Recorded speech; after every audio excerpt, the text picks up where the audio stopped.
Bonjour à tous, bienvenue sur SVM6. Donc, pour ce petit tuto question-réponse destiné à répondre à Andreas qui me pose, si j'ai bien compris, qui s'interroge sur la façon de découper les images les images du plan de la 2 chevaux pour pouvoir donc modéliser la 2 chevaux et probablement, si j'ai bien compris, monter les images sur des anti-images pour pouvoir donc monter un plan en 3D. Et donc il s'interroge pour savoir comment il va faire la découpe sur GIMP. Alors GIMP, moi je m'en sers pas, mais bon, peu importe. Grosso modo, ce type d'application fonctionne à peu près de la même façon. Donc un conseil quand même, donc Andreas, travaille sur au moins un logiciel sur une application de ce type pour pouvoir donc utiliser les autres éventuellement. C'est beaucoup plus facile. Bon, donc peu importe, hein, c'est juste un conseil, hein. Donc moi en règle générale j'utilise plutôt Photoshop ou d'autres types de logiciels, mais bon celui-là est très très bien, hein, est vraiment très très bien. Donc voilà ce que j'ai trouvé, hein, j'ai regardé moi vite fait. Donc j'ai fait glisser l'image sur la table de GIMP, puis simplement après je suis allé dans Outils, hein, donc un clic gauche sur Outils. Donc ensuite tu vas dans Outils de transformation. Outils de transformation, on a donc ici découpage. Un clic gauche sur découpage, ce qui va permettre de faire une première sélection de découpe. Donc j'appuie en continu à gauche sur le clic de ma souris, en continu à gauche, et je trace ici donc un cadre.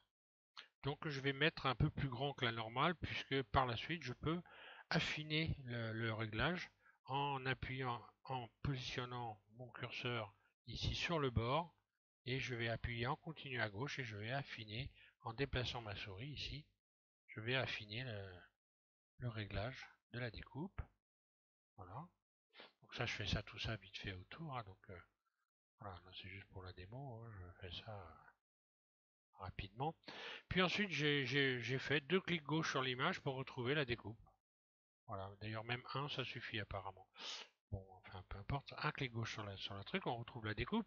Et maintenant, il va falloir enregistrer la sélection qu'on a fait. Donc on va ici dans Fichier. Ensuite, on va dans Export ici. Un clic gauche. Voilà.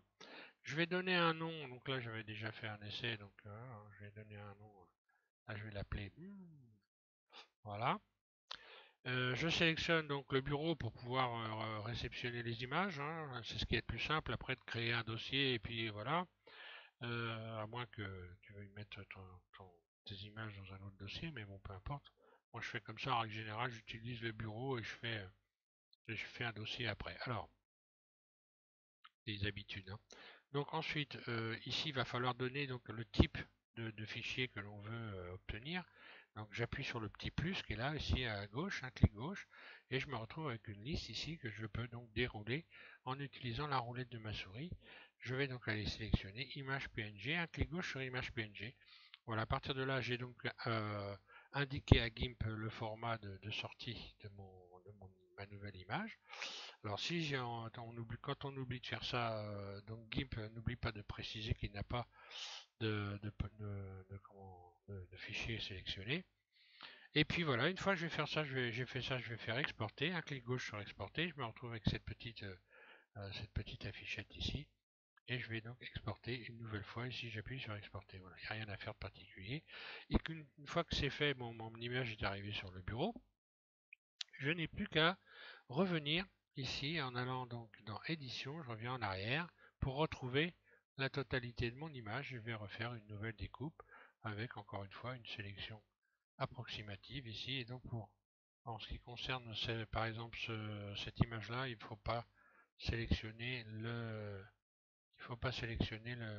rétroviseur, hein, pour éviter les problèmes par la suite. Voilà.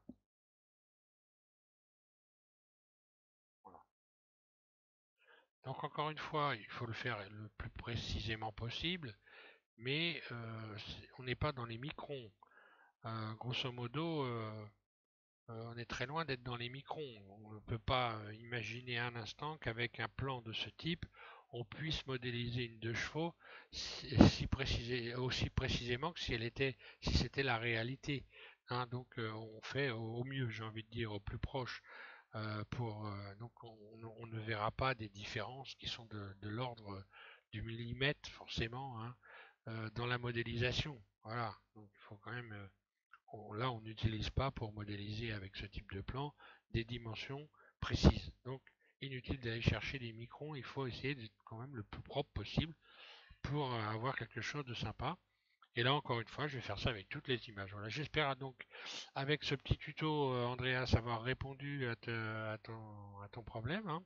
Donc, éventuellement, si ça n'est pas le cas, ben, n'hésite pas, tu me mets un petit mot, tu m'envoies un petit commentaire, et puis j'essaierai de faire au mieux pour pouvoir te guider dans le bon sens. Voilà.